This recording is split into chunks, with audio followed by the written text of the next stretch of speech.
What's good, everybody? It's Max Zetas again. I hope all is well. I hope everyone's is at least hopeful.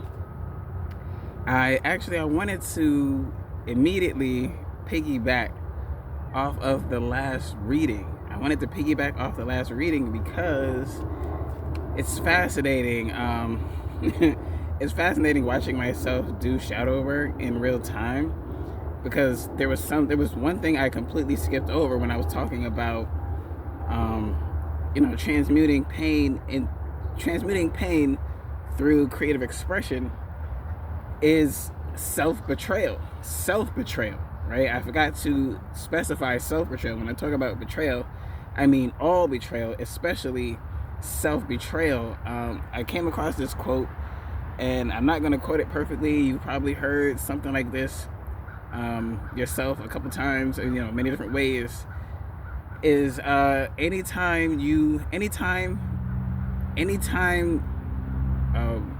when you don't when you anytime you're not allowing, what was it, when you're not honoring your self-expression, you are betraying yourself. It was like, if you're a creative person and you're not expressing yourself creatively, you are betraying yourself. Anytime you're not showing up authentically, you're betraying yourself. Anytime you're not honoring your own feelings and your own opinions, you are betraying yourself. And so I forgot to specify that. As I'm shuffling, this magician card just popped out, right? When we stop betraying ourselves, we tap more into our own magic. And doing that through creative expression is probably one of the easiest ways to tap into your magic. The word magic is such a mystical concept. The concept of magic is such a mystical concept in and of itself.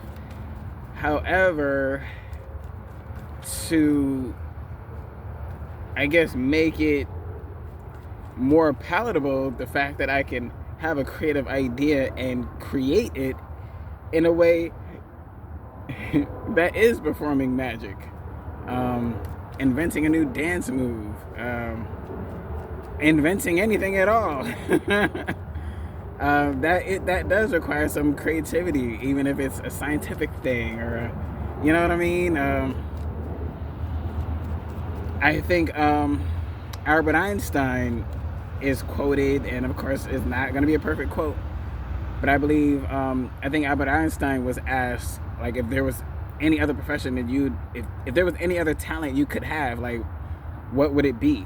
And I believe he would often talk about being a musician. Like, I would have loved to have been a musician. I would love to be able to create music and compose and all of that, because there's there's something scientific and magical and creative and emotional about music, right? Which is why we all love music in all its forms. And so it's interesting.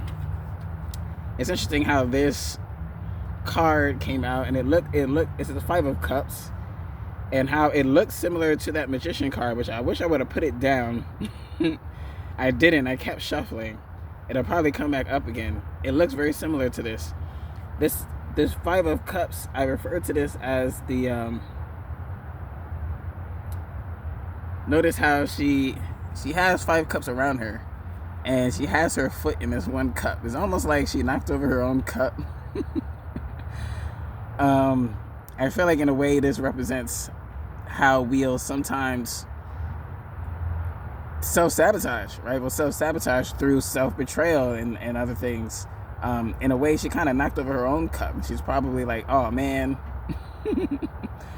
I wanted what was in that cup, and I just knocked it over, and I was spilling. I refer to the Five of Cups as this crying over spilled milk cup. I tend to mix up 4 and 5 of Cups a lot, to be honest with you. So I apologize if I've done that already.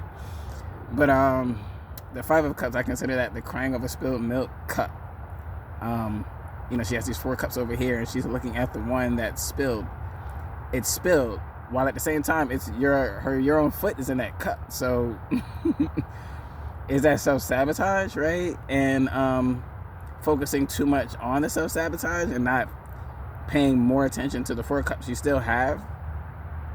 5 is also change. Cups is emotion. So yeah, there needs to be a change in how we feel about ourselves in order to stop betraying ourselves, in order to shift more into trusting ourselves and loving ourselves more unconditionally. This is the Emperor, right?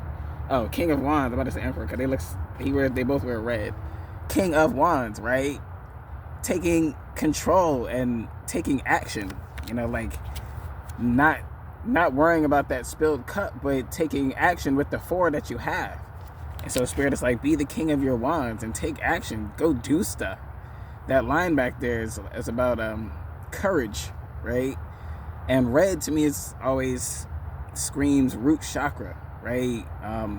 Being confident in who you are as an artist. And maybe you're not an artist. Maybe I tend to just assume that I'm resonating. A lot of people that I resonate with are also artists or aspiring artists or people who maybe aren't creative, aren't creating, but is creative and is not creating, right?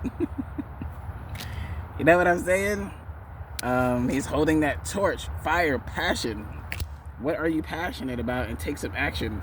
Take some action in regards to it. Do what you're passionate about. Like, okay, I found it. I had a feeling it didn't wander too far because I was noticing how this Magician card came out first. I'm just talking about how they're sitting and there's this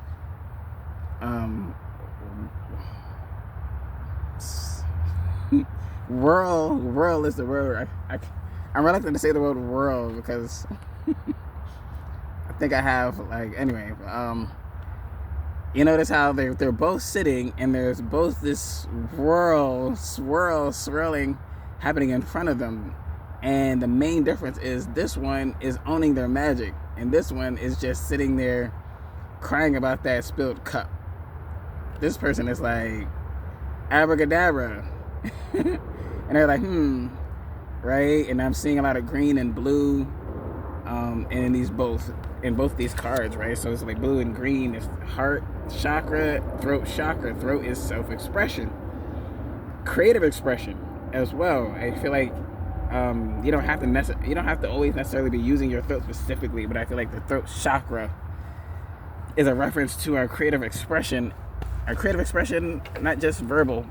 I don't know how to explain it, but I feel like there's this interesting relationship between this is interesting innate natural connection between the sacral and the throat, as they are both heavy on self-expression. Right? There's orange in that background. There's also orange in this person's background. So I feel like I'm talking to creative people. It doesn't have to be that. Maybe you don't consider yourself to be an artist, but you are a creative person, right? You should still create. You don't got to quit your day job. It doesn't have to be a profession. Do it because it's in you to do. Do it because it's in you to do. You just, I don't know, you felt inspired to make some candles, go make some candles. YouTube is actually really good. Like, again, I'm not getting paid by YouTube to advertise for YouTube. However, I use it all the time. I'll literally sit and just click on people's random creative ideas all day. I've seen things I would have never thought of. See people just make stuff I would have never thought of, and I would really ask myself, like, I wonder if anybody's actually buying that. But like, that's beside the point, right? It's like creating because it's in you to do it. This moon card is next, right? It's more green and blue. Finding that light in the dark. The moon card is very much about finding, like, this person. It's like, imagine falling into a random pond in the nighttime in woods you've never been in before. That's scary. That is scary. And so your immediate reaction might be to be like, ah. If it's dark, right? If it's dark out and it's dark in the water, how do you find your way back to the surface? How do you find your way back to the surface of the water when you can't see? And so this moon card is about this moonlight. Even in the nighttime, there's always some light by the moon, and it's assuming this is not a new moon. But even still, right? The other part of this is about relaxing the body and allowing yourself to float to the top, right? So the moonlight, I think this is two wolves, a white and a black wolf. It's about the light and dark, the duality of ourselves. Not fighting with that, not fighting with your duality. Like I said, maybe you don't necessarily want to be a full-time artist. You're like, I don't want to quit my day job, and nobody's telling you to quit your day job. But if you've been feeling stagnant, you know, I think I said this in the last reading, because I'm likely am talking to myself out loud. If you've been feeling some stagnant energy, it might just be that you're not creating, or being creative in some way, expressing yourself, or just self-expression in all its regards, like saying how you feel more often, giving your opinion more often, speaking up for yourself more often, so on and so forth. Self-expression. And I don't know, I have mixed feelings about that one. Right? And so let's stop betraying ourselves. I feel like it's no coincidence that I'm finally really, and it's like I've heard the term before, and I've probably touched on this subject, you know, within myself before, but I find like it's no coincidence that this is where we're at the end, towards the end of Scorpio season. We're at the end of Scorpio season, which is shadow work, very much about doing shadow work. About to head into Sagittarius season, right? Sagittarius energy is very much a King of Wands type energy. And so now that you know, right? They say when you know better, you do better. Now that you know, now that you have a better idea of what self-expression, self-betrayal is, now that you have a better idea of what self-betrayal is, what it looks like, how it manifests itself in your life, you can stop doing it. You can stop doing it. You can start taking action and maybe recommitting to yourself.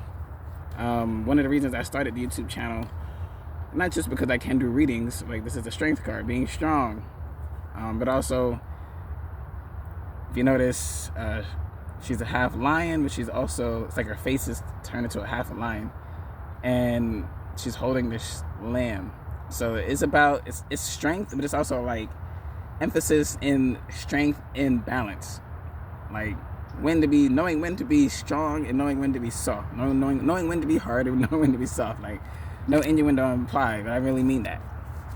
Sometimes being soft is the harder thing to do, and if that's the harder thing for you to do, then that's what you should do, right? We have a tendency to kind of psych ourselves. You know, we live in a very masculine dominated world, and who doesn't understand the strength of feminine energy, right? Which is also why this is a woman. The strength card is a woman for a reason, right? There's strength in honoring your feelings. Yeah, yes there is. There's strength in honoring your feelings. It's okay to feel your feels. It's okay to express those feelings. It's okay. There's strength in that. You don't gotta push it all down, right? It's Five of Wands. You don't gotta push it all down anymore. You don't gotta do this no more, right? I feel like it's no coincidence this came out right when this came out. We have strength, and then we have what looks like conflict. It's not just conflict, but it's like, it's the Five of Wands, right? And so having the strength to make changes, of course you might feel some internal conflict. What I just said about feminine energy, what I just said about being soft, you might feel some confliction hearing me even say that. Soft?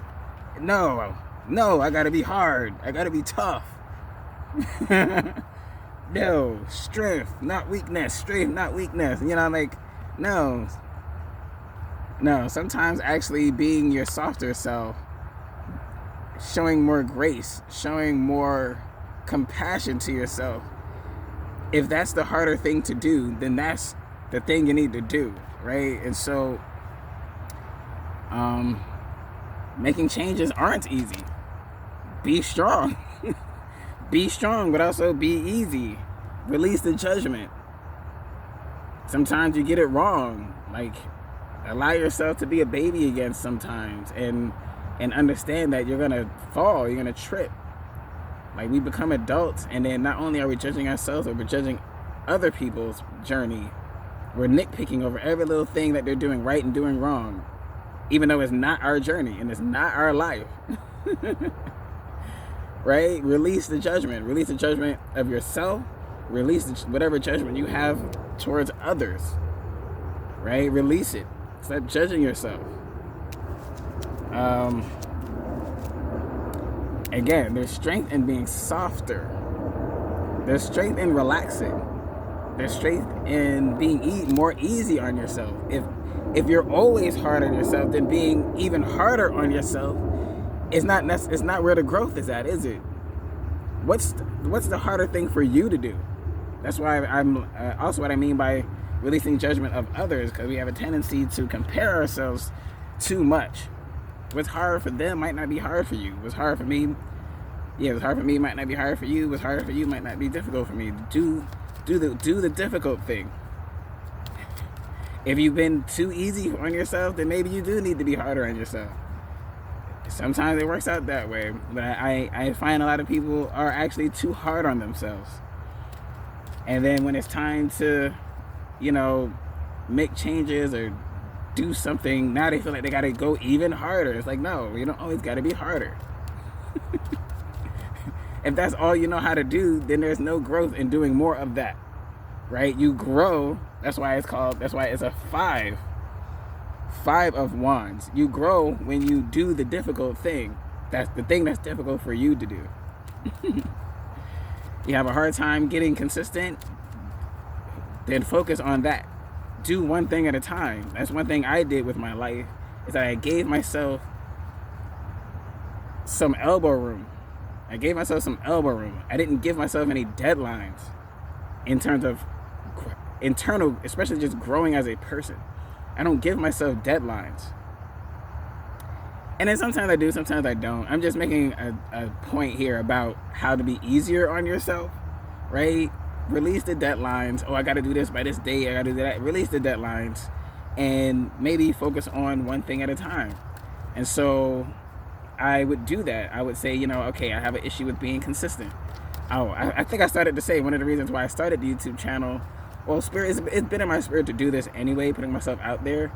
But it's a simple way for me to start being more consistent. It's a simple way for me to start being more consistent. I'm not posting literally every day. I'm not posting at the same time every day. But it's still more consistent than how I'm used to doing. I tend to overthink. I tend to, I have an idea. I think I need to prepare for this. I think I need that material. And it'll take me a month to start. Matter of fact, I think I started the channel about a year ago. I started doing sharing, right? Your chariot, right? Making these changes is what's going to move you forward. That white and black horse represents the balance of the light, our light self and our shadow self. Hence the shadow work. We did more shadow work, right? We're coming out of Scorpio season into Sagittarius season. Sagittarius, which is also, Sag is a centaur. Like, this is not necessarily a centaur, but it kind of is given a little bit of Sag energy as well, right? With the man on top and the horse at the bottom, right? And so Sag energy is fire, passion is a great energy for moving forward with what you learn during your Scorpio season. I think we're also in something's retrograding right now, right? And so, yes, we're doing shadow work. The retrograding literally is just about going back and reviewing. That's it, right? Retrograde is good. Just like reviewing is good. Revising is good. Remembering is good. Recalling is good. Reflecting is good, right? Recommitting is good, right? So take this as an opportunity to make a decision to recommit to yourself. Recommit to creating. I think we're actually doing pretty great. I'm gonna close it out. Maybe I'll get me some dragon cards. I'm gonna throw in some dragon cards. I mean, like maybe one in honor of it being at the end of Scorpio season and dragons. I think of Scorpio season. I also think of dragons. The magical, mystical, beautiful, and did I say mystical? Intimidating yet interesting. Expands your light for ascension. Be a peaceful warrior. Help those in need. Remember your magnificence. That's interesting. This dragon has books. Right? We're just talking about learning, right? That's one thing. And you notice it's orange. It's colored in orange. I'm just talking about sacral. I was just talking about how I've been feeling a lot of orange blue, heavy orange blue energy lately. And you notice his tail does this spiral, right? And so, yeah, we're learning, we're growing, we're expanding, we're taking the actions, we're spreading our wings, getting ready to fly. But it's really interesting. It says, be a peaceful warrior. Be a peaceful warrior, right? That brings me back to what I just said about this person. Be a peaceful warrior. So it's like, yeah, we know you're tough. We know you can go hard. We know you can handle the tough times. We know you can, you know what I mean?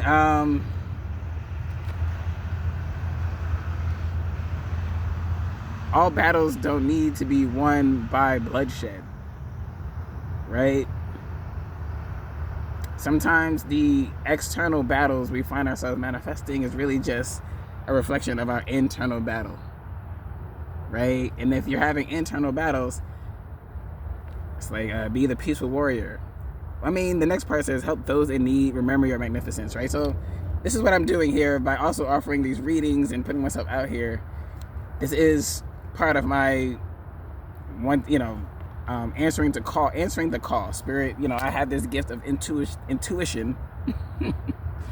And Spirit wants me to put myself out there so that I can be of service, right? I'm definitely working on doing a better at, like, I don't know, the menus and stuff, putting up prices and ways that people can contact me, because I think I have like 4 subscribers now, so I'll do better about that.